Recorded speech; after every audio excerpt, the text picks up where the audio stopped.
I think that I'm mainly talking to Floridians today, and I was inspired by the example of a Floridian friend of ours who is a former Lutheran pastor who studied himself into believing the truth. It's interesting and it's worth reflecting on how hard and how long people have to work to get to the truth and to free themselves from error. Such people are real heroes to me.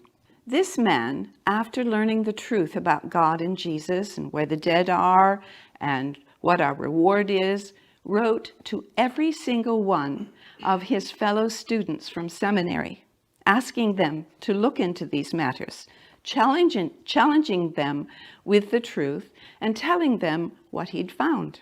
How many so far would you think have accepted the challenge or thanked him for it? That's right. I'm afraid it's none, but we are still hoping that some will. He has planted some very, very good seed. When he writes to his children, he addresses them like this: "Dear young inheritors of the kingdom." And so following his example, I will address you as such, my dear young inheritors of the kingdom. I have 4 questions to pose to you. The first question is this: what did God promise to Abraham?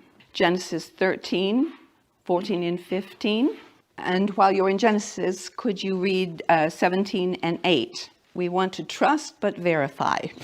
The second question: what did God promise to David? And that's in 2 Samuel 7:13. And what did God promise to Jesus? Luke 1:33. This is question number 4.